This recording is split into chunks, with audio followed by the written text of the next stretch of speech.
We had 32 projects, 10 of which are 5 million, 3 million, 2 million, like huge flips. Our market went 5x the wrong direction inside of 45 days. So I lost probably $1 million of cash in the last 12 months. I would rather have nothing and have peace than have everything and have anxiety. I desired a better life. I desired to not worry about money anymore. I desired to get out of the rat race. I desired to stop being an employee. Some people will wonder why their stuff doesn't go viral or their company doesn't work or their sales isn't there or they're not buying deals.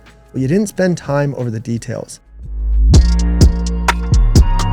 This is the Mr. Brrrr Show.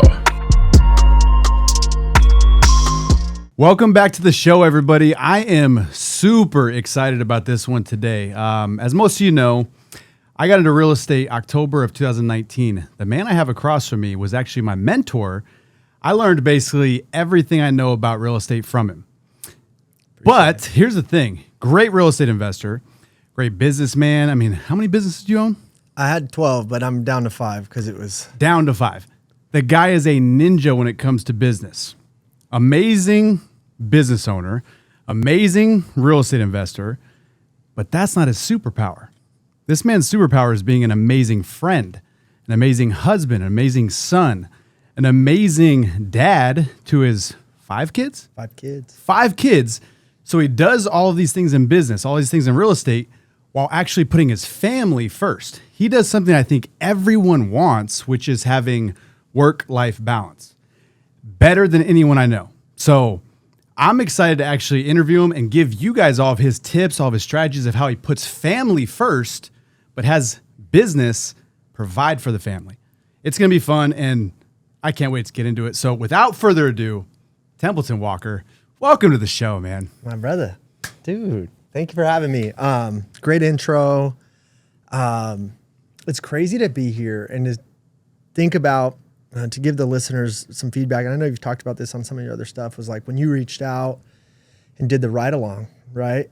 And then freaking quit your job and then just started getting into real estate investing, like burned the boats, went all in. Dude, I've shown so many people the blueprint or the plan, like hundreds, maybe even thousands of people. I've said, hey, here's the plan. Here's what I do. Here's how I do it. And maybe five have actually went and executed the plan, and no one at the degree you have. I mean, you have just, then you got into infinite, right? And you've just blown up and you've created just an insane life for yourself, which I'm so proud of you. But it all started with a text or a DM like, hey dude, can I ride along? Not that that was the precipice for everything you've done, but it was a little start for the real estate side for sure. Guys, I wish I wasn't wearing long sleeves. I had goosebumps. Like, it brings me back to that time, man. I think all of you have heard the story because when I'm on podcasts, I tell the story. You're in like all of my stories of how I came up. When I'm on calls with people, I tell them like, look, I got into real estate, my boy Templeton Walker, riding along with him. But I remember it was September of 2019. I was just sick of working, right? Just sick of the grind of being an employee. I see you out here shaking and moving, bought another house, did this, did that. I'm like, dude, that seems like I could do it. I've seen HGTV. I could flip a house. Yeah. Flip or flop. This seems sexy. But yeah, did a ride along. You closed a wholesale deal. We were actually with Ricky Morgan. Yeah. If they know Flip Lab, yeah. And he was just starting. He brought me into that deal to help him kind of get it figured out. Yeah. So that was our both of our first experience in it. Yeah, so we show up to that house. We walk the house for about 15 minutes. I go outside. I make a phone call. And I remember looking at you and being like, hey, man, we just made 15 grand. And you were like, what? Just now? Yeah, because you called the end buyer before we went in. And you're like, all right, here's the property. What do you need it at? I need it at 315. All right, cool. So you're like, I'm going to go in and offer 300. You offered 300. They took it. I'm like, what just happened? I just made 15 grand. I'm like, sign me up. How do I do this? Well, you always talk about the arbitrage of money, right? Yeah. So we'll get into a lot of the business stuff. What I want to touch on, man, I think people are going to get so much value from it. I can just tell, like, the share button on this video is going to go crazy because everyone wants to have that balance. People, like, you see it on social media where you see people off on trips. You probably see me. I'm like all over the world. that comes from being able to do good at business. Yeah. Make enough money to do those things. But that's not what's most important. What's most important is your family. If you have no money, but you still have family, you can be a rich man or a rich woman, right? So I want to get into that. Like, really, you speak eloquently on this. So in your own words, just kind of tell people the importance of putting family first above anything else. So one of my favorite quotes ever is, some people are so poor, all they have is money. And so I always revert back to that. You know, I'm like the quote doctor. Like, I can pull quotes out of my ass. Can we cuss on this? No cussing. Bleep that out. Out of my butt. We can pull quotes out of my boo-ho. Oh man, this is going left. Okay, so anyway, I'm the quote doctor. You guys can tell why I love this man. Some people are so poor, all they have is money, right? And for me, I understood that sprinting for a while towards money made sense until it didn't. And I think some people get caught on this hamster wheel of life where things start to own them, their status starts to own them, the perception of them starts to own them, and on the back burner is the actual good stuff.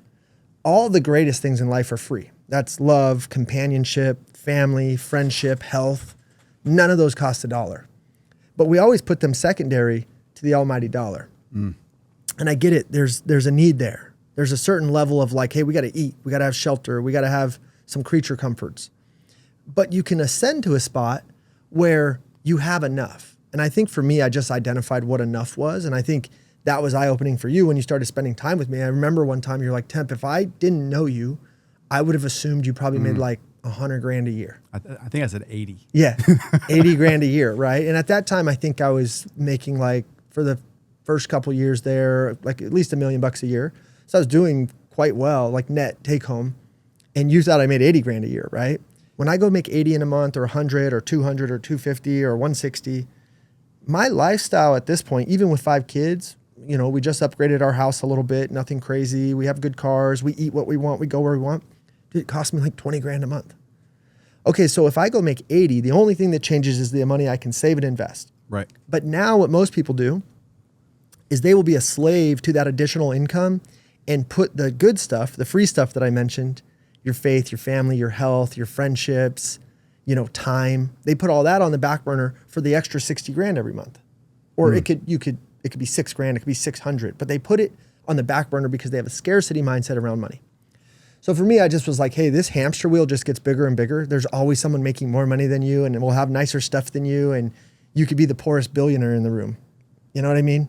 And feel less than because you're the poorest billionaire in the room. And gosh, if I only had 3 billion or 10 billion, and you could put that into millions or thousands or hundreds, but the room that you're in really matters and what you're striving for really matters. So, you know me, I'm like a creature that goes to my own beat. And I was just like, that was one of the greatest compliments I ever got when you told me you thought I lived on 80 grand a year. Like, we maybe only made 80 grand a year when I was making, 7 figures. Right. That was awesome. I was thankful for that. So Yeah. Guys, did I tell you this is going to be good? Did I tell you this is going to be good? sorry for saying the A word, my bad.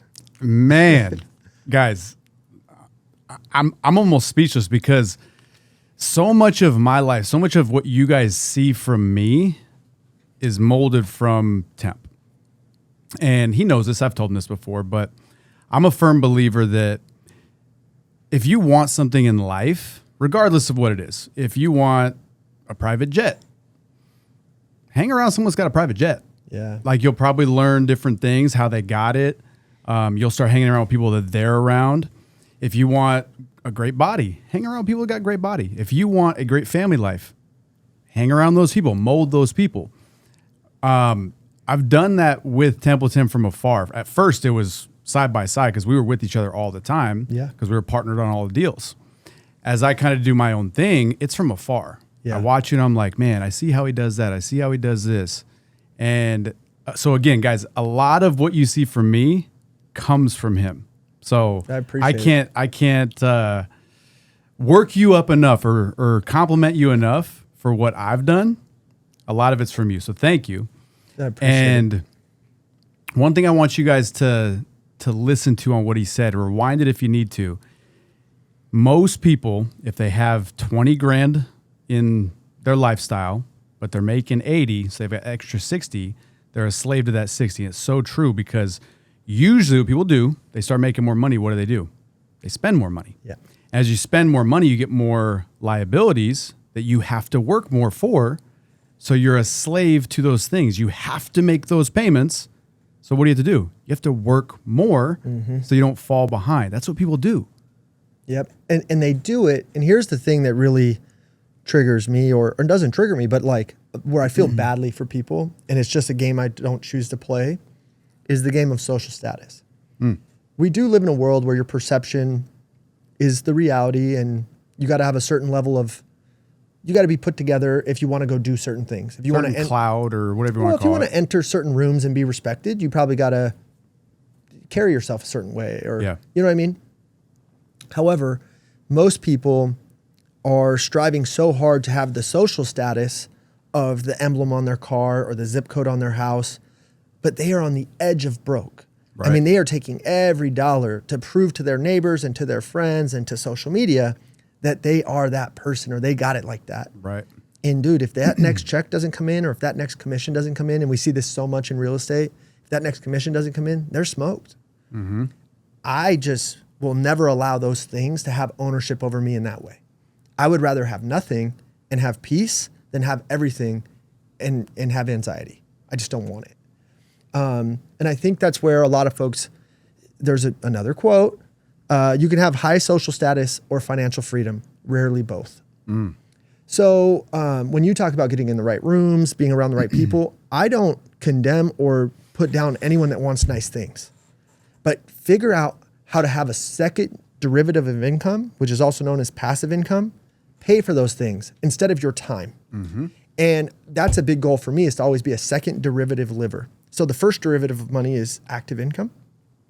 I have to trade my time, my energy, my stress, my anxiety, my time, which is my most precious resource. I have to trade it for those dollars. Now, if those dollars can go into vehicles that spit out second derivative money, passive, I'm free.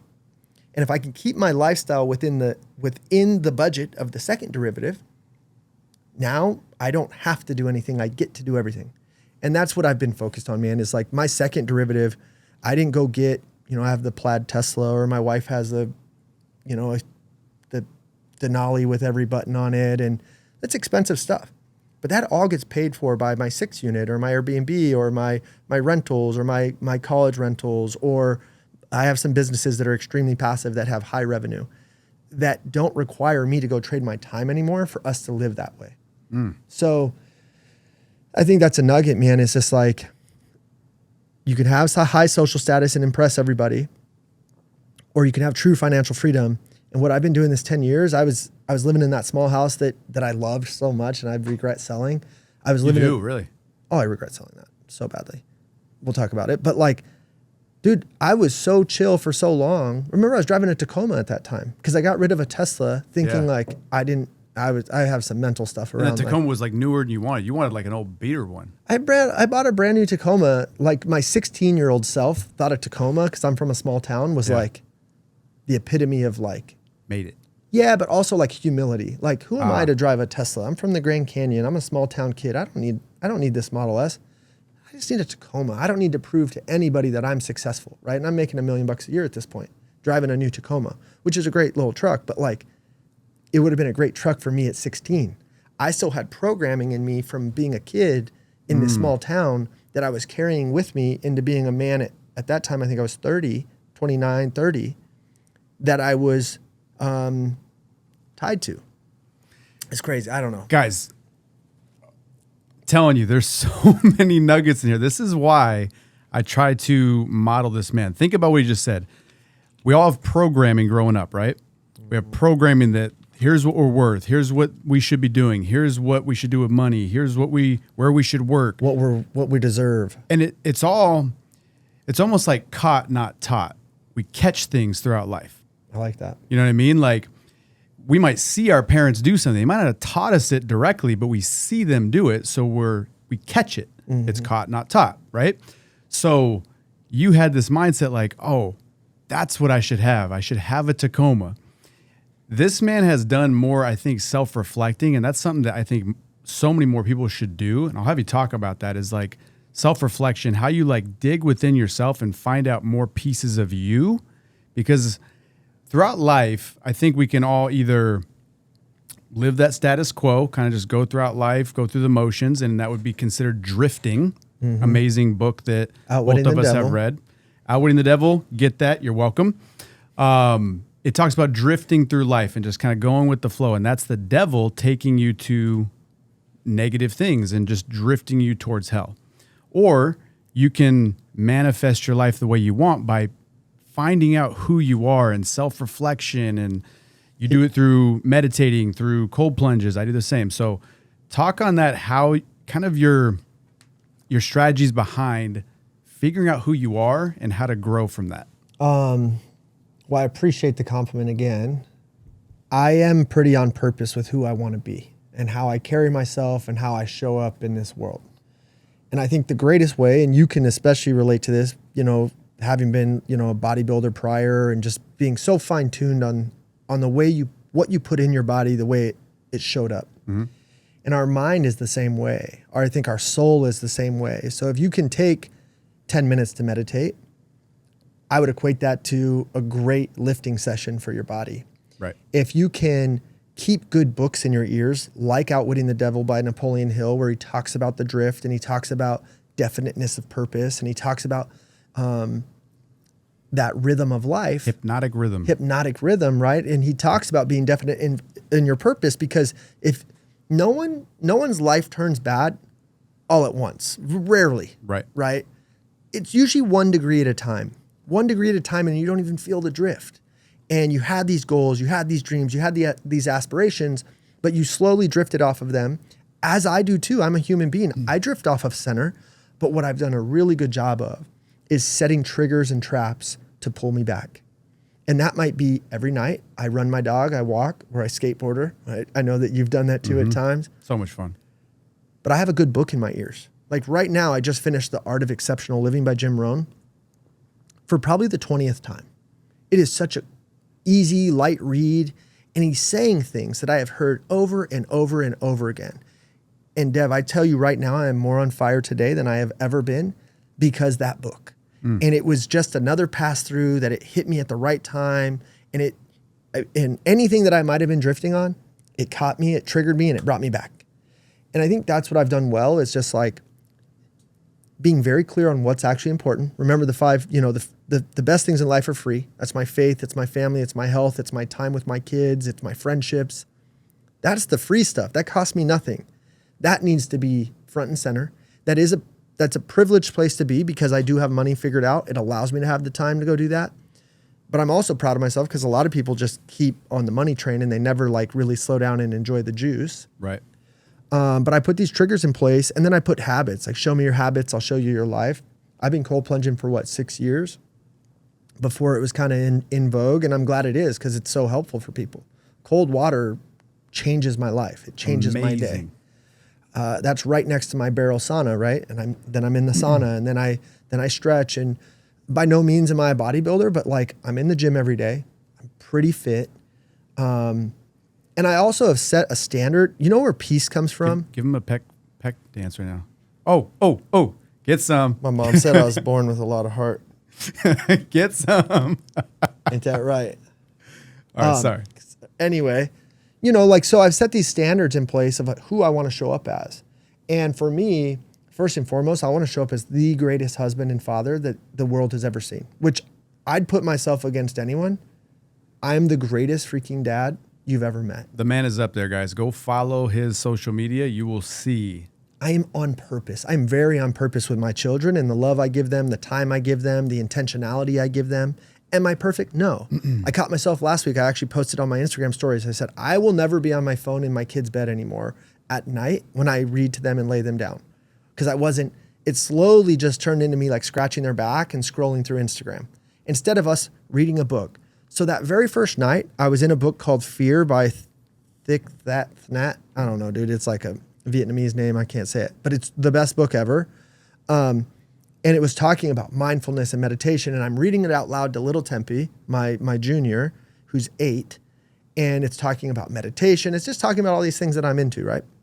You're reading it to him. Yeah, so we'll read together. We'll read a couple children's books. Then I just start to read. And instead of just like scratching their back, because they like me to lay there with them until they're asleep, which I love to do. And I never miss. Yes. And a lot of people would say, that's great parenting. That's me showing up as a great father.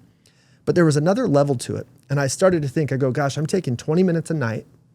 And what I'm showing my kids is a phone in my hand and my thumb going like this. Yes, I'm there. Yes, I'm present. Yes, I'm scratching their back. We say our prayer. We always say a prayer, and then we lay together and dad's on his phone and they fall asleep. How could I elevate that experience or the example? Taught, not caught, right? Yep. Can they catch seeing that dad is in a book every night as opposed to on his phone? Fully present. So I just read out loud to them. We say our prayer, we do our kid book. Then dad, I just put my phone light on. So it's still dark in there, but my phone light can kind of give an ambient light. And I just read, and I read out loud. And I read the books I'm into. I'm not reading something I don't want to read. I'm reading my books. And this one was talking about like original fear, which is around death and all this stuff. And my 8-year-old's like, Dad, I don't know if I want to hear this one. But then it started just getting so good on why we're not afraid and how we lean into these things and how to mitigate fear and anxiety and how to get into meditation. So I say all that to say, as a father, this is how much I think about this stuff. Most people would be satisfied with what was enough. Hey, I'm home. I'm in bed with my kids. I'm scratching their backs. We say our prayers. I am present. I wasn't. The phone would just suck me away, and I was there, but I wasn't there. So now I just elevate that experience, and I try to do that in all things, in my conversations with my wife, in my conversations with you or any of my friends. Can they feel like, man, Temp saw me today, and he saw into my soul and into my heart and into my mind and was present and gave me the best advice he could or gave me his time or his attention. I just try to do that in all things, and I'm not perfect at it, but I'm very intentional. That's so good, guys. Another book that he referenced that we've both read is Mr. Schmooze. Go check that one out. Elevate everything you do. So you are doing enough by most people's standards. Mm-hmm. But how can I elevate it? How can I make it better? Another book that he referenced is Atomic Habits. Seems clear. There's always little things. It's always little shifts. Life is, and successful people do not have this big, grandiose thing that they do. It's little things they do consistently over time. Yeah. You touched on another thing, which was your life doesn't get amazing really quick or fall apart really quick. It's little things. So if you start slipping up on a habit today, your life isn't horrible tomorrow. It might be horrible in a year, 2 years, 3 years, 5 years. Mm-hmm. But the same thing goes true for if you start doing these little habits with your kids, you're not going to have a great relationship with your kids tomorrow if you don't have one now. It's going to take time. Yeah. So, guys, this man has so much freaking wisdom. I love talking to him. And I urge you guys to follow him on social. You'll get a ton of laughs. There is just ridiculousness all the time. And then you'll learn a lot of stuff. So let's talk a little bit about, like, you've talked about kind of the family, how you prioritize them, how you think about getting better in life. Let's talk about business. Yeah. What's kind of your big business right now? What are you working on? So right now I just relaunched Templeton Group, which is an agency-focused business around real estate agents. So I help real estate agents. They join my team, and just like any business, there's always 3 levers that really need to be pulled, which is leads. Like you need potential clients. Mm-hmm. You need to be held accountable within the systems to work those clients. And then you need leverage, right? You need to be in your zone of genius. Most salespeople need to just sit in a pipeline and sell. Right. And then once they get that contract, in my company, Kim takes it over and then she runs it, right? So you could stay in your zone of genius. So Templeton Group, I got off a lot of other companies. I was trying to do content company, which was like a bear. I respect anyone who tries to do that. It's extremely hard. Not to be the content creator is one thing, but to like own the production of it. Right. That was a whole beast. Insurance. I was doing different stuff, not your kind of insurance, like home auto life. I was more of an affiliate. Anyway, I had so much going on that it started, plumbing, started to dilute my brand a little bit. And I was like, gosh, even if I make an extra 10 grand from this or 15 grand from this, if it's taking away from my core competency, which is real estate. But also taking away from the 5 things that are free. Because to build businesses, it's not easy. Yeah. it's not easy at all, right? And I could start to feel these little pools where I had obligations that I wasn't aligned with. Right. And you know me, I will not be obligated to something I'm not aligned with. I just won't. Right. My peace. That's people as well. That's not just companies. That's people. You know, like, and that's the biggest one is people. And it's even, we all feel obligated to things that we might not be able to serve. Like, first and foremost, my wife and kids will come over everything, even my best friends. Right. And my best friends have had to learn, hey, Temp's probably not going to that, right? Because my kids have sports every weekend. Or we have, you know what I mean? Like, Dude, I've learned that. Like, I've invited you to things. I'm going to keep inviting you because you never know. And I appreciate the invite. Right. And it's things where there's something going on with the kids. There's something going on with the wife. So I get it. For the baby shower coming up, I'm going to be in San Antonio. Right. So it's just like, and I'm going to see my brother with my kids, with my family. A lot of times people will be like, Temp, man, let's go on this golf trip or whatever. And I'm like, dude, like, I just have this moment of time with these babies. And as much as I'd love to like go crack some beers and go swing the sticks for 4 days, like I don't. Not to say I don't figure out some spots and pick my spots. Like, I do certain stuff. I've just chosen to give all of my time to my children and to my wife and to my life. And I try to blend it in. I'm not saying I don't do stuff, but I don't know. Back to business. I got off all that. So Templeton Group was like, it's this engine that really fits well with my other companies, which is my acquisition company with Miguel and Rodolfo. So that's, you know, I've been saying send me your deals on the internet for 8 years. I buy houses, right?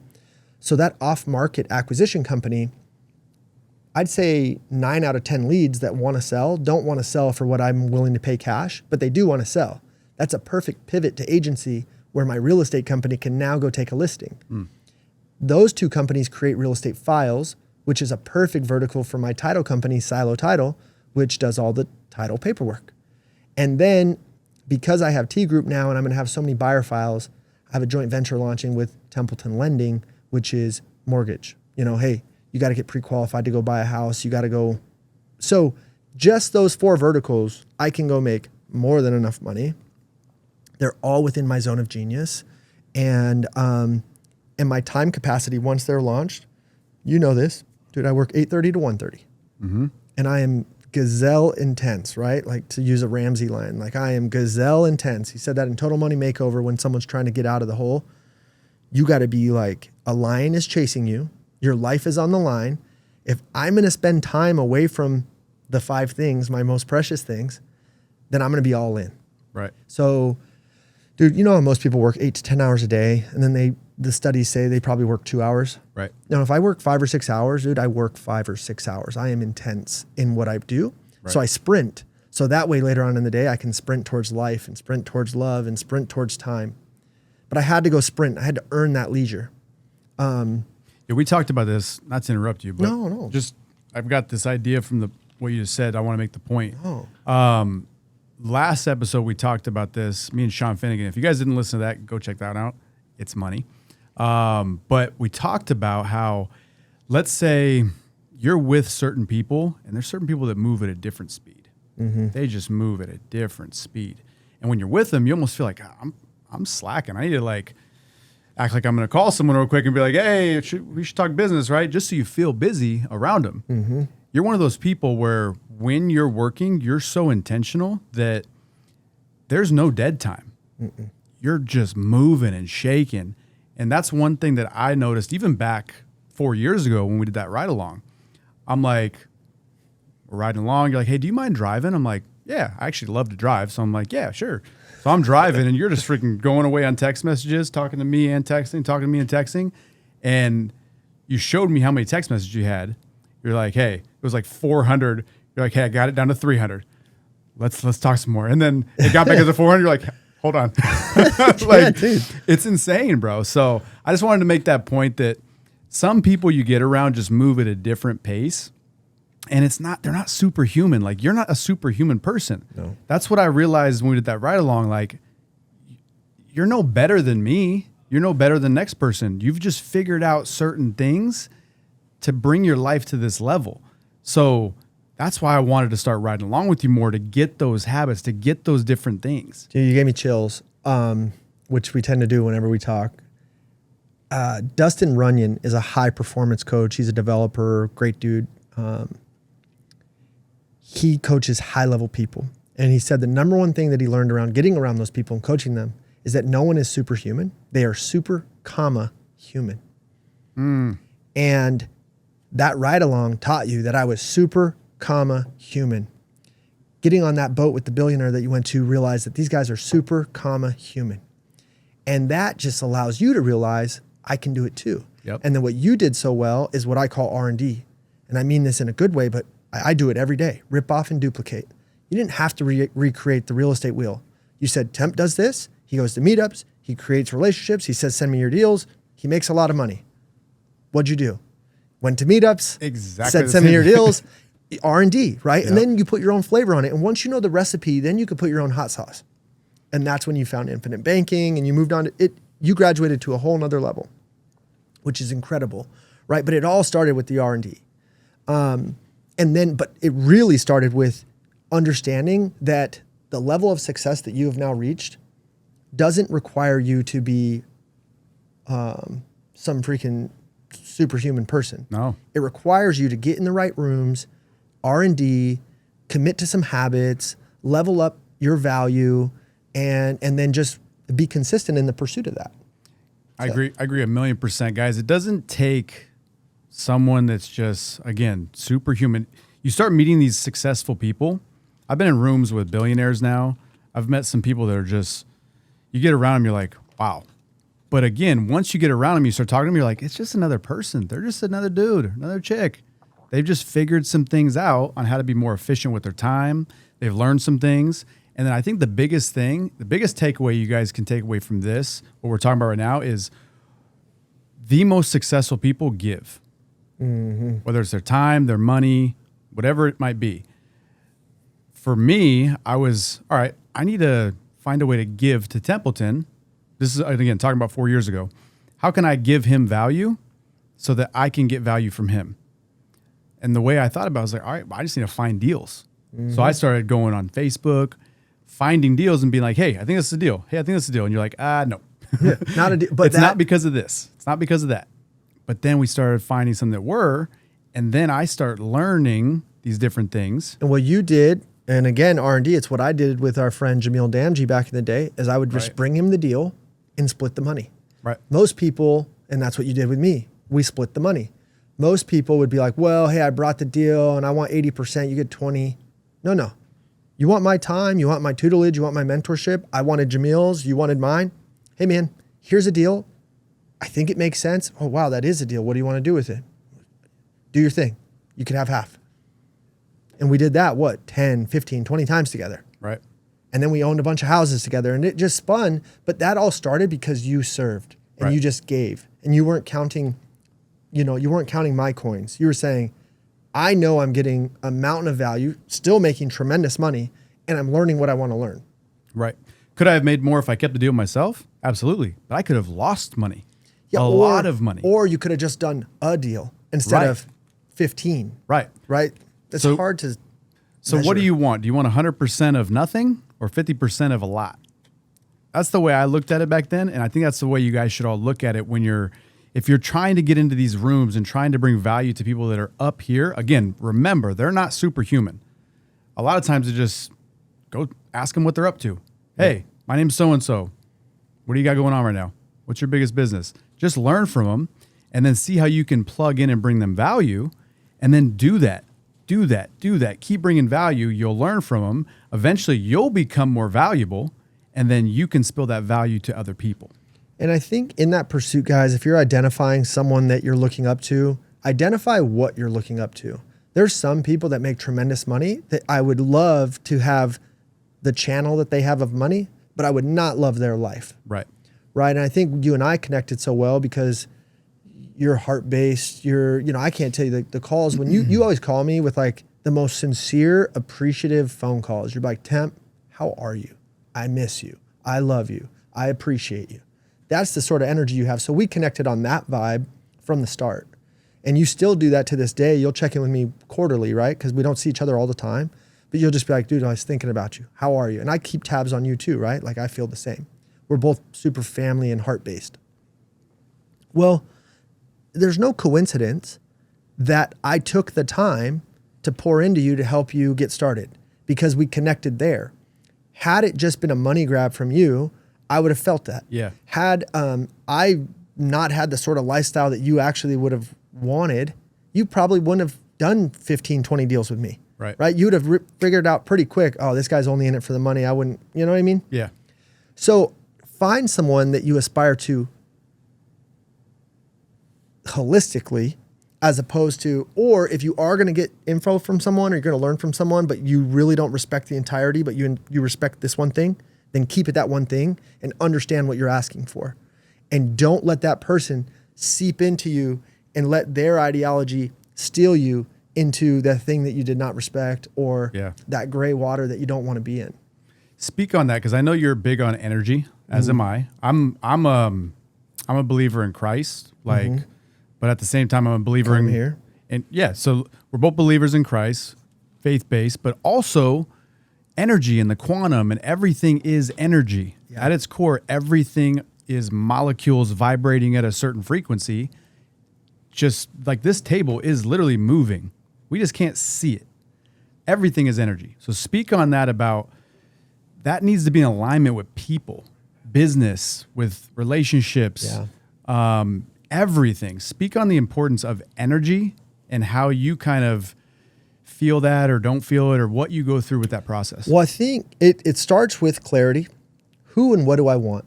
Who and what do I want to become? Who do I want to be around? What does my ideal look like day look like? I write myself a letter usually once a month of myself next year. What do I weigh? What do I look like? What am I earning? What did I wake up and eat? What was my habits? Well, you write the letter to yourself? Yeah. Hey, Temp. I am 178 pounds. I have a great six pack. That letter keeps lacking the six pack part every year, but it's like, but I make $2 million a year, and me and Denise have never been in more love. We just got back from a trip from Sedona. We took 24 hours. The babies are talking. Dude, I write myself a letter, like down to the day of what I ate, what I did, how I felt, who I was with, it's what's always important to me. Yep, once a month. Okay. Next year, when I am 37, this is who I am on that day. It's powerful. So when you have that sort of clarity on the end, you can start to reverse engineer who helps get you there. And then who helps get you there will have energy and emotion and feeling around it. So no longer, this is a good example. I had the ability to go to an outing with like very influential, famous, like big people, where most people would say, that's a yes. Like, and you know me, I say no to everything, but even for me, it should be a yes. And then I evaluated my letter, and I realized that weekend with that group doesn't get me there. I said, no, thank you. You don't say no to those weekends, right? Because I'm sure I would have got into some conversation or got into some new business or got into some new opportunity or a new friendship. But now I'm going to be obligated to some different thing that isn't in alignment with what I want right now. So I just say, no, thank you. Guys, the podcast last week, listen to that one again. He just touched on something. Sean Finnegan said, when priorities are in line, decisions are easy. That's freaking, I like that. Because your priority is this letter. That's your priority. Does this get me to that priority? No, decision's easy. Yeah. It's easy. Like my priority is to be in shape. I've been in shape for the last 10 years. I've been in ridiculous shape, but I've always been in really great above average shape. I still have abs. I'm probably 10% body fat right now. This is kind of out of shape for me, maybe 12. My priority is to be that. So the decision to get up in the morning when the alarm goes off at 3:30, 4 in the morning, it's easy. That's my priority. The decision, just get up. Yeah. Right?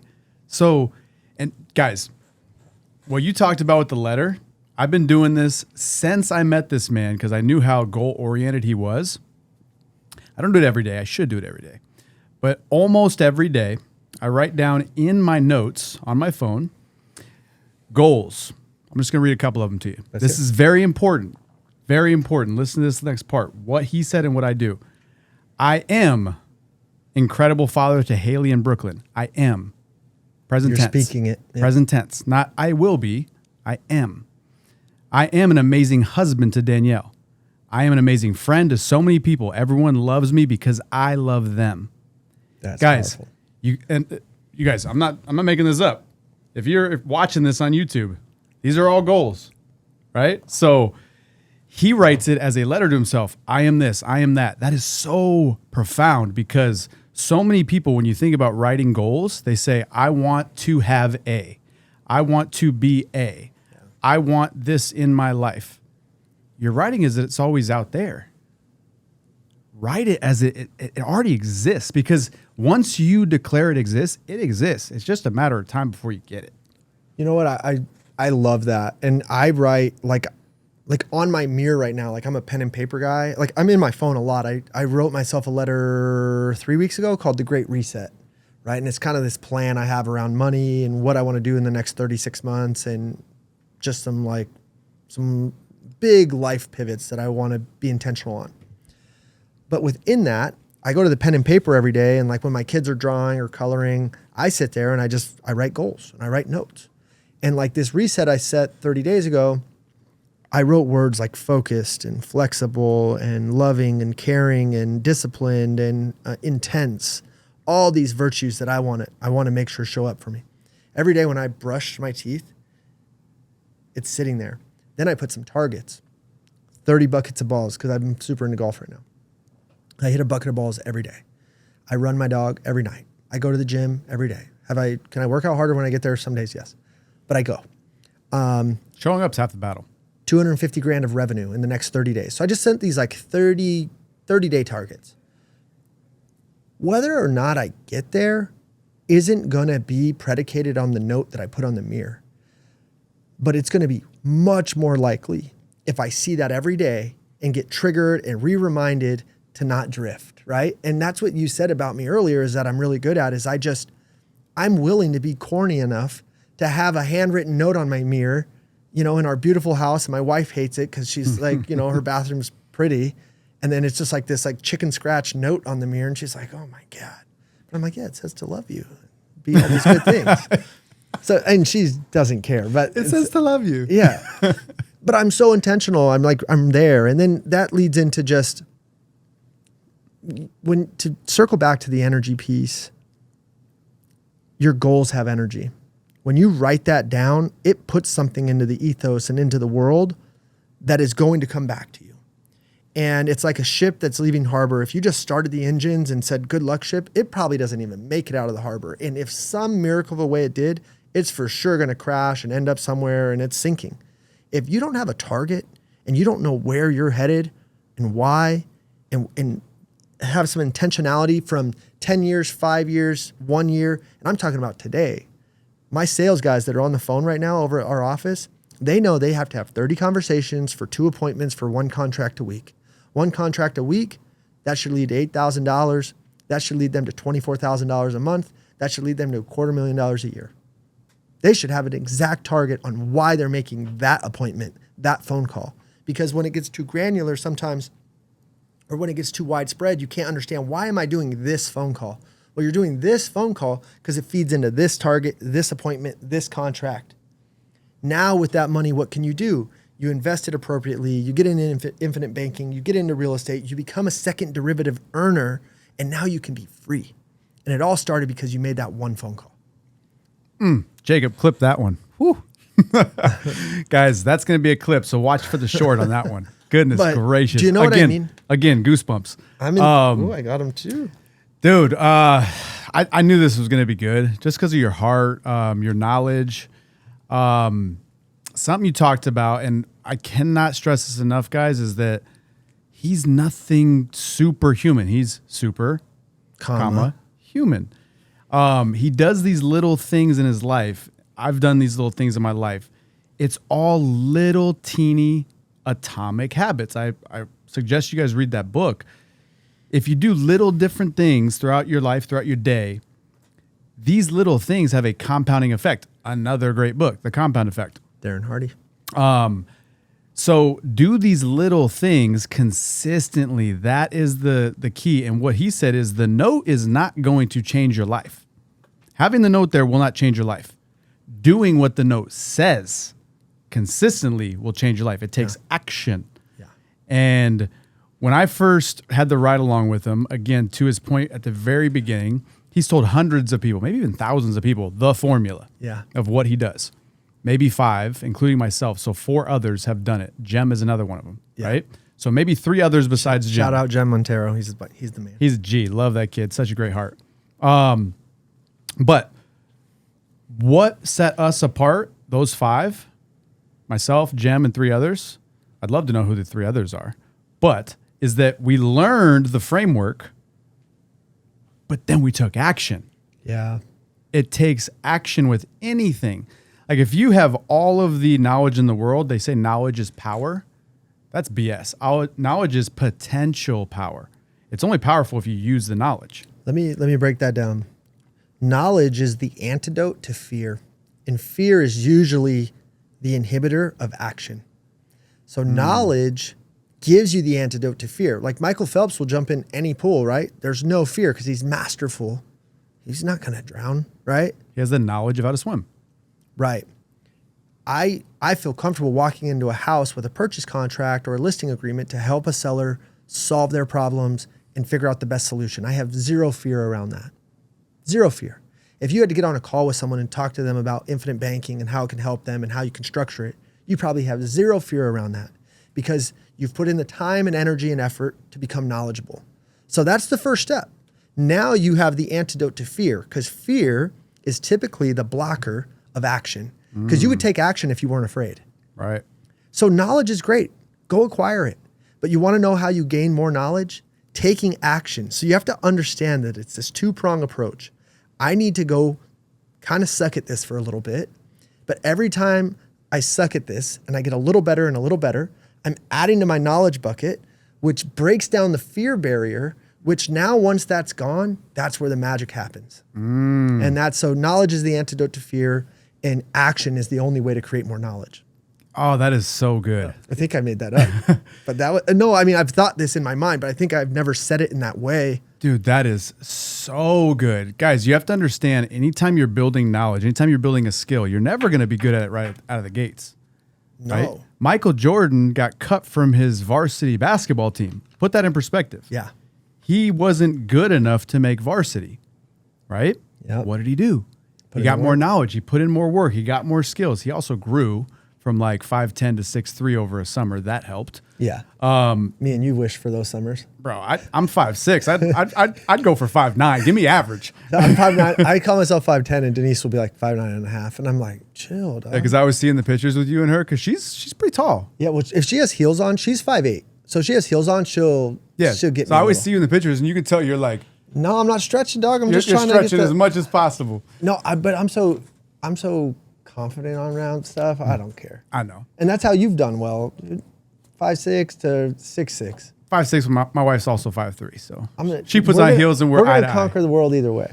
Okay, but keep going on your thought. I'm sorry. Another point though is like the MJ thing, right? MJ wasn't great at basketball right out of the gates, right? Yeah. Naturally gifted with athleticism and things like that. Yes, but skill level wasn't there, so he had to learn the knowledge to become dominant. One thing that I just love, absolutely love about children, and this is why I'm so ecstatic to have another kid, and you probably agree to this too because you have 5, is one, it's fun making them. Yeah, it's a good time. But 2 is like kids have no fear. They don't have fear. 0. And they also have no knowledge. So there's no barrier there. I think I forget who I heard this from, but I think the reason why kids don't have fear is they are closer to God. They were just with God sooner or more recently. That's amazing. Right? So they don't have fear. They were just close with God. Yeah, why would you have fear? So they don't have knowledge, but they also don't have fear. They start catching fear, right? Yeah, by things they're taught. So you touch a hot stove, hurt, taught that scares me. So now I'm not going to touch that. I have fear of that stove, right? So that's why I love children, being around children, because they are fearless, absolutely fearless. And not to get into politics or anything like that, because I don't want to go that route. But one thing I just absolutely despised about COVID was that it placed fear in kids. Oh, By having a mask on. You know? Well, and I saw firsthand the effect it had on families that chose to let it, and it had real effect on people. And I am no expert on this subject. Right. I know for me, we chose to be as safe as we could, but we worked hard to not let that fear rule us or own us. And there's some people where it's still owning them, and they punted 3 or 4 years of their life at the fear of something maybe happening, as opposed to just, appropriately take your precautions, do what you got to do, but go live your life. Right. Go live your life, because at the end of the day, tomorrow's not guaranteed. Right. But that fear, man, it can pollute a young mind quickly, and you're going to imprint on them your limitations or your fears. That's why, like, they say careful sharing your dreams with people you love, because it's not that they don't believe you can do it. It's that they're afraid for you and what it's going to take to go. They want to keep you safe. They don't want you to fail. Yeah. So it's that crabs in a bucket, right? Yeah. And it's not like a place of malice that it's coming from. Yeah. It's more just like they're afraid for you, and they don't see it as a possibility for themselves. So they go, well, why would you go have success at becoming, famous on the internet and becoming one of the best policy writers in the nation and becoming extremely financially free and living? You came from a difficult background, right, and now here you are. Right. Had you asked the people you grew up with, probably even friends and family, mother, father, is this possible? They would, hon, maybe you should. It's like, I always tell people, like, when your kid says they want to go to the NBA, I'm like, heck yeah, dude, anything is possible. But you got to do the work. Right. You got to do the work. Right. I come from a small town where I remember they'd say anything is possible. In the back of my mind, I always be like, I'm probably going to, like, run a store like my dad and hopefully someday make $100,000, take a couple vacations. I was programmed. Nothing bad that my parents did, but it was just. And I remember that from you early on. We go back 12 years. Yeah, we were both at Quicken together. That's where I first met. Quicken Loans. So I was a trainer, coach. Mm-hmm. That was my title, as a coach, banker coach. So I'd be like the person that, when you're new into the banking, I'd be the one, like, telling you what to say on the phones and teaching you different rebuttals and things like that. Temp was new and, like, fun loving, great heart, same person, same aura. Just you didn't have this mindset of, like, I hadn't unlocked that. Yeah. Well, dude, I was working. I was thankful to God. I was at Quicken getting a guarantee, and I didn't know how to unlock the value equation around money yet. How did you do it? Well, the habits and the knowledge acquisition. So, like, I was thirsty for change. And I think desire is something you can't teach. I desired a better life. I desired to not worry about money anymore. I desired to, like, get out of the rat race. I desired to stop being an employee. Entrepreneurship wasn't as popular then. We didn't have social media like this. Right. Like, now it's in vogue to be an entrepreneur and to be a CEO. It wasn't really around then. It was like, so I knew I was unemployable, but I didn't know why. I was like, keep. Tell them how many jobs. 34 jobs, dude. I was kind-hearted, hardworking, but, like, I just wouldn't keep a job. No matter, I would not suffer a fool's errand. Dude, I remember I'd play tricks. I'd be like, all right, I'm not going to look at that clock for 2 hours. I'm going to just be focused on this task, 2 hours. I'm not kidding. It'd be like 17 minutes. And I'd be like, no way, man. I thought that was 2 hours. Like, I just can't. Had to at least been 4. Dude, I was at LO at this one place.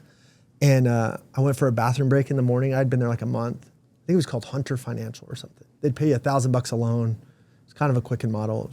It was just a joke. I was like, I just had this moment, and I'm not proud of this, but here I am on a podcast talking about it. I was like, hey, I'm going to run to the restroom real quick. I left. I never came back. I was just gone. How old were you? I was probably 24. This is right. Like, I was in LO at this point. This is after you knew me. I had left Quicken. I was trying to figure out another spot.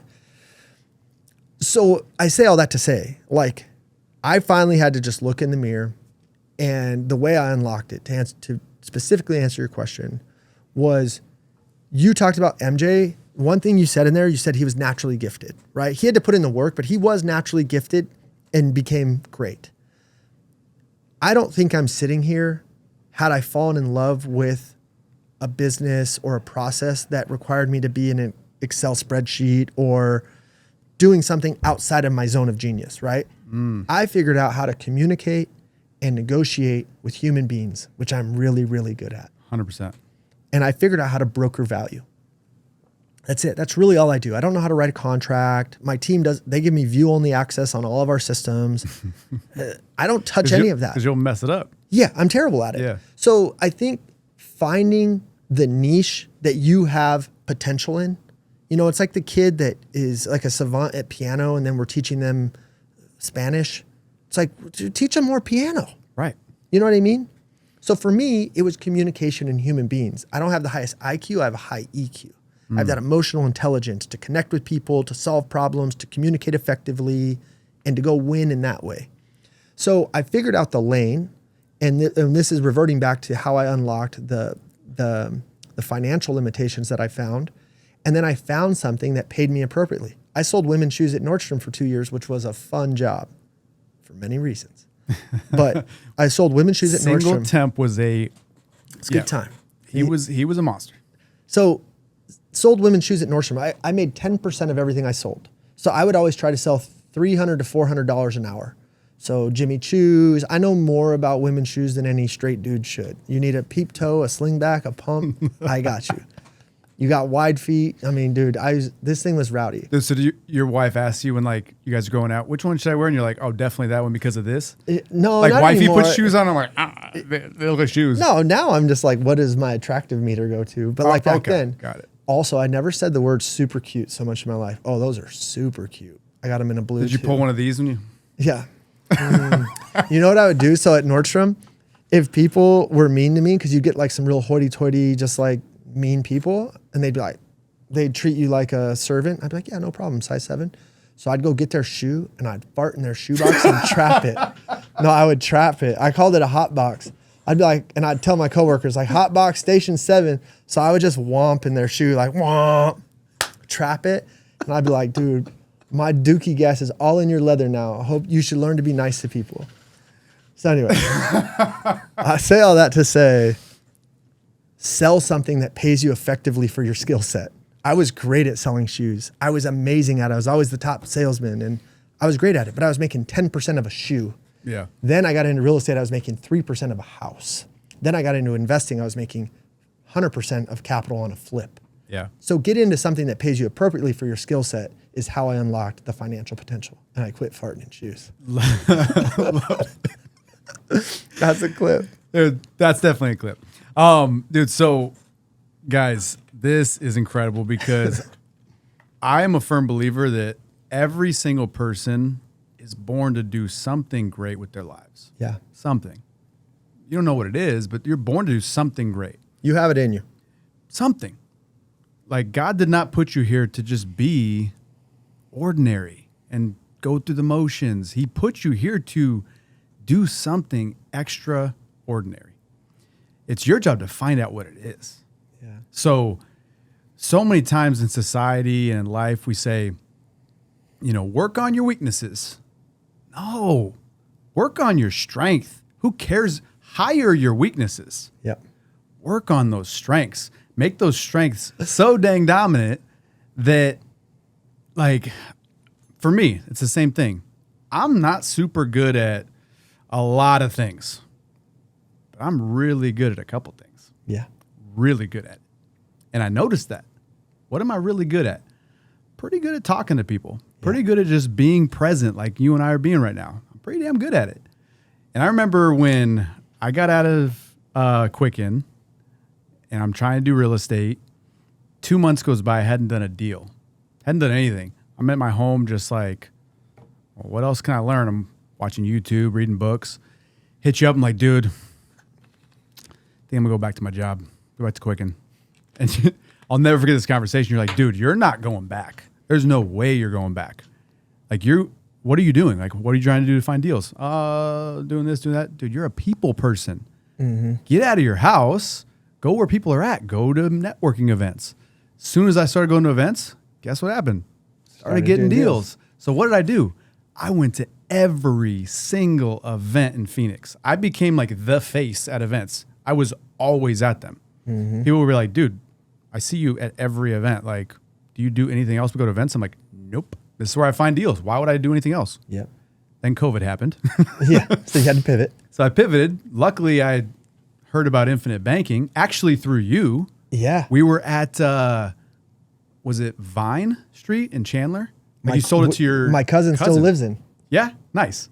We were outside of that. My dad was putting in the AC unit, and you're like, dude, just listen to an amazing pod on real estate disruptors.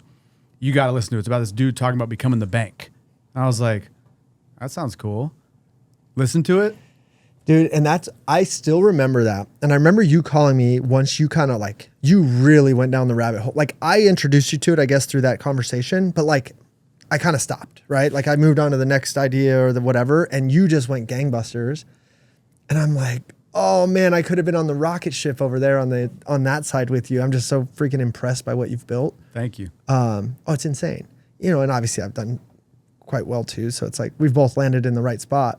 But that just goes to show when someone is gazelle intense on figuring something out, great things can happen quickly. And you were that intense on just being like, all right, meetups are down. That's how I got my deal flow. What's the next thing for me? You also understood it. I think your finance background, like you you were able to comprehend it a little bit easier than like, I think me, I was just kind of like square peg, round hole. That was my point is like, I'm good at a couple things. It's talking to people and numbers. I'm just really freaking good at numbers. That's the way that my brain just works. Yeah. In school, I graduated with a D average. I was cheating off tests. Yeah. So I was cheating off the wrong tests. But like D average. But in math, I had an A. Yeah. Always had an A in math. I was just good at numbers. Yeah. So you found your zone. I used that. I found infinite banking and I was like, I just understood it. I was like, this makes sense. I'm going to focus all gazelle intensity on that and learn it. No thought of being like an agent and setting people up with policies.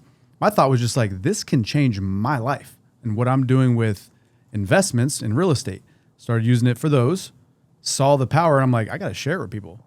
Yeah, and then that's where your communication and then just, I always tell people, lean into your unfair advantage, bro. Like for me, I've always just had like a supreme confidence and been the life of the party, right? Like that's an unfair advantage that I've had, that like unencumbered filter that I've been able to win with.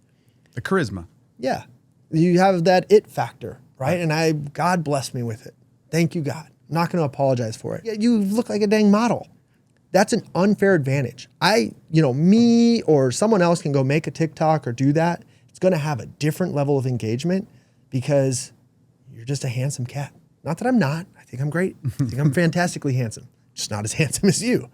And with your charisma and the look and just the way you kind of struck it, that's an unfair advantage that you should exploit. And I told you that. I was like, bro, I'd be putting those freaking pearly whites on every video, talking about what you made one about it recently. I saw that. Yeah. So does that make sense? Like use 100%. Your unfair advantage.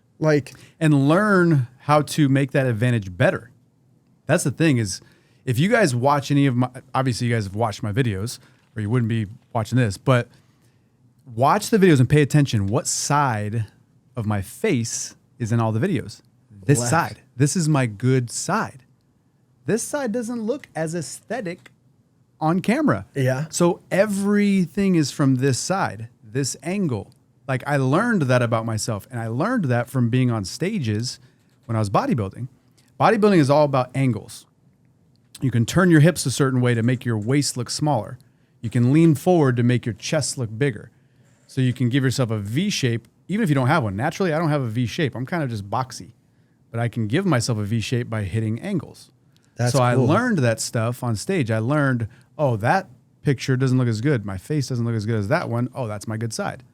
So I learned these things, and I learned how to use my strength, my unfair advantage, my looks, I guess, and make them a little bit better.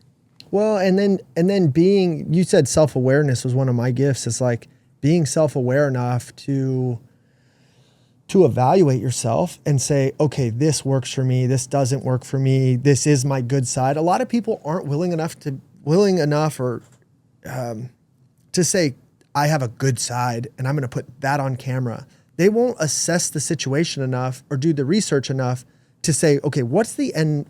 Just like I talked about with my sales guys, what's the end goal? You want to make $250,000 a year? Great. Why are we making every one of these calls? How do we make the most effective process as possible? How do we make this so intentional? Well, if you're going to now go make a video and spend time, energy, put yourself out there, you're putting your brand out there, you're going to get hate, you're going to get feedback. If you're going to do that, well, you dang well, look at that, dang. Dang well. You dang well better make so sure. On you. So unlike you. It just sounded weird. Dang well. You better make sure. Well, I'm trying not to cuss. Better make sure you're putting your best foot forward. And what I love about what you've done is you've taken the time to iterate it, to make it pop, to make it. And some people will wonder why their stuff doesn't go viral or their company doesn't work or their sales isn't there or they're not buying deals. Well, you didn't spend time over the details. You didn't realize that when my head's like this, I get more views. When I go like this, I get more haters. I get more comments because if you collect haters, you collect money. You know what I mean? So it's just like, guys, I don't know. I love the details. There's so much in that because before I ever started making TikToks, that's what kind of the first thing was TikTok. I studied the videos that went viral.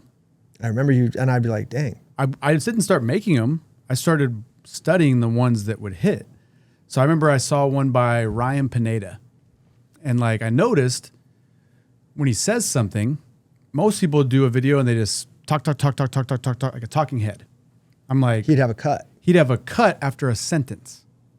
And then it'd be a different background.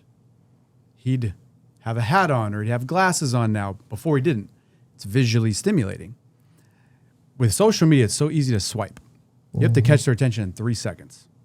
You can't say your entire message in 3 seconds, but you can say a sentence, a catchy sentence, with a cool looking background. Like what's in the background, and then it goes away. You're like, oh, I got to watch for a minute to see what was in the background. Yeah, that gets playtime. That gets the algorithm going. So I studied those things before I ever started putting out content, and that goes to your point. Is like really find out details about things that are going to set you apart, that are going to highlight your unfair advantage, put time into it, then start doing things that are going to drive that unfair advantage to bring in you business. Yeah.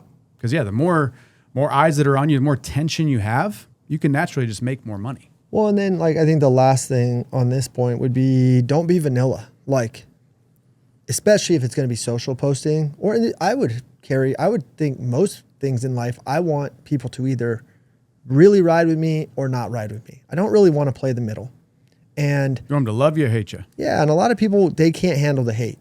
So then they start to change themselves to appease the haters. Well, they hate you. I don't care. Right. I always look at my message as life's filter. As long as my message is rooted in love, kindness, entertainment, education, something positive, it's my duty and obligation to put it out there. And if someone doesn't rock with that, but it met my filters of why I thought it was a positive thing to share, well, then my message wasn't meant for them. It has nothing to do with them. Their opinion has nothing to do with me. My message is for the person that it was meant for in that moment, that it resonate and hit, and now they rock with me. And life will filter out whoever's not supposed. If they don't like it, they don't like it. That's on them. And I think too many people have fear around how am I going to be perceived? Well, hopefully you are loved or hated. Because if they are hated, if they hate, they just exited themselves out of your life. And if they love it, you have a true fan, you have a true friend, you have a true companion, you have someone that will buy from you, work with you, trust you, collaborate with you. So Guys, you don't want to be vanilla. That is so good. Rewind that and listen to that again. That is so freaking good. I remember you saying this to me back in the day. Like, your filter is what's going to tell you if it's going to go up or not. And it was based upon like your heart. You're always giving, right? If you're trying to put something out there that is going to help somebody, and it truly you're trying to help them, you're not putting it out there like flex. If you're trying to help, who cares what anyone thinks? The right people will know his heart's in alignment. He's literally trying to help. Yeah. I get a lot of people on social that I talk to.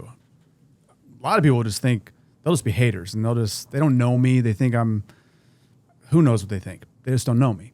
The people that actually feel that I'm really trying to help them with their finances and recapture money, invest better, and make more with infinite banking, they get on the call with me and they're like, dude, I can just tell like you want to help. It doesn't seem like you want to sell anything. And that's what it all was rooted at the beginning. I just literally wanted to share. In the beginning, you were just sharing and you weren't even getting compensated. Nothing. I was just like, here's what I'm doing with infinite banking. Or my first video that hit, it was like, here's how you can get all the money back for any car you'll ever buy, drive, and own. So again, catch the attention right away. And it would show my cars. And then it was me in the car driving, just explaining what it is, what I did. Not like, here, hit me up so I can do it for you. Yeah. It was just explaining it. That's it. Well, and I think people have a good BS filter. You actually do this. You are actually successful at this. You're not out here trying to teach something that you don't take your own medicine and that you don't do at a high level. I think that matters. I think that's worked really well for me is like a lot of people want to teach real estate and I don't even teach real estate. But I'm a high level operator. I'd say I'm one of the top guys in the nation at what I do. So when I speak on something, there's validity there because I execute against what I preach. Right. And you do the same in yours. And that tends to help you go have a better message when you're actually speaking truths. Yeah, because dude, if you told me to say, hey, teach people how to fly a plane, I'd be like, yeah. I could probably BS my way. It might sound believable. Yeah. Some people, they'd be like, oh, he knows how to fly a plane. Most people would be like, dude, has no idea how to fly a plane. Yeah. Like zero idea. Zero, right? Yeah. But you asked me to tell you about infinite banking. I know what the hell I'm talking about. If you ask me to talk about a wholesale deal, I know how to wholesale. Well, and even one level deeper than that is you believe in what you sell. Right. Like I enjoy selling what I sell because it can genuinely help people. Right. As do you. It's not just, it's great that there's a great financial benefit in it. I love that. I want to go make a ton of money and provide a big life for my family and have financial freedom. And I want to be in a lucrative vehicle to do that. But my core, it better be serving and it better be helping and it better be solving problems that is creating that value for me. Right. It can't be like a fugazi, you know, it can't be Fugazi. fugazi. What movie is that from? Every Italian It's a mobster movie. fugazi. It's fugazi. It doesn't exist. Nah. One last thing I want to talk about, I think this is really, really big, is setback. I think people hear me and you. I know they see me and they think, oh, dude, he's got it all set. He's got a Porsche. He's got a family. He flies. I have bad days. I have depression a lot. I think Me too. social media is everyone's highlight reel. So very few people are going to be on there and say all the struggles they have. I don't do it. Sometimes I get on there just to show people I'm a real person. I have a lot of struggles. So talk about like some big struggles you're going through right now. Because again, people are seeing you, they're like, dude, this guy's got it together. Dude, well, We're all messed up. It's just some people are better at hiding it. So on my social, I think why it's done well, like I don't have a gajillion followers, but I have I have a very potent following. Like people really rock with me here in town. And I've also realized I don't need like a national following. A local following serves my purpose. Yeah. With that, I try to share authentically the highs and the lows because a lot of people look to me as an example. And I want them to understand, hey, I suffer from depression. I can get very high or I can get very low. I've learned to turn those moments quickly and turn them into 10 minutes instead of 10 days. 10 days, Yeah. right? I've been able to figure that out. But guys, like, I'll give you a very real truth. Last year, our inventory in May of 2022, we went from one of the hottest sellers markets we've ever had. We only had 3,000 homes of inventory. If you put a good product on, you're getting multiple offers, you're making a ton of money, it was great. And the market was only appreciating every month. It was almost like if your flip got delayed, you would even go do better because a new comp would hit or whatever. How'd that happen? So Jem and I, and Miguel and Rod, so I have the Soul Pod side and I have the 9 Summer side, we had 32 projects, 10 of which are 5 million, 3 million, 2 million, like huge flips. A lot of carry costs. Like Ton of risk and exposure, and it all worked until it didn't. Our market went 5x the wrong direction inside of 45 days. Nothing would move. We had to strategically look at these deals and always hire a coach. I'm so thankful I had a coach during this period, Brett Tanner. who's been down the road, and he was like, do you want to hold that long term? Because some of them I pivoted to rentals or whatever. But if the answer was, no, I don't want to own a townhome in McCormick Ranch for 1.2 million, that it's probably truly worth 800, reduce price and sell, which means go lose money.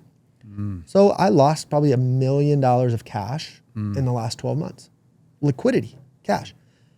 Oddly, I've created more wealth in that time because I've acquired some like small apartments and I've done some really good deals to like figure it out. But that company lit money on fire, and boy, was it painful. I bet. You know, and I self-funded. One thing I did well is I self-funded my deals. So like I'd have my own cash in the deals. So like when I had to go lose 100, it was already there. So I could sell the deal. Yeah, my 100 didn't come home, but I could get off of it. A lot of guys borrow everything. So now they got to go lose 100. They got to go get a new 100 to put it in and pay everyone back. I didn't have that. Losing your own money is one thing. Losing someone else's? I have a lot of friends that got smoked. They're out of the business. Right. You know?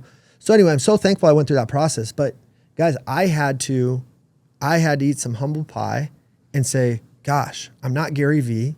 I don't have the Midas touch to go have 12 companies and spend 20 minutes with an operator and change their life and they go run some great thing. I'm really good at running 3, 4, 5 things that are all in the real estate space, that's in my zone of genius. And whatever this idea I had to take a step back, self-evaluate, realize what I did well, what I didn't. I always like say triage, like, you know, check the body. Okay, where am I hit? Okay, let's solve the critical stuff first. Whatever the small stuff is, I'll deal with it, but let's solve the big stuff. So I got off a lot of bleeding and like burning, like monthly burn cost expenditure. I got off, and nothing happens to you. It all happens for you. So true. My businesses today are in the healthiest spot they've ever been. They have such low burn. It feels light. One of my mottos I created over the last year was low noise, high margin. You've always ran that model so well. Low noise, high margin. You haven't had like a gajillion people and payroll and all this, but you're able to make a lot of money. This pod has been my biggest Expense cost ever.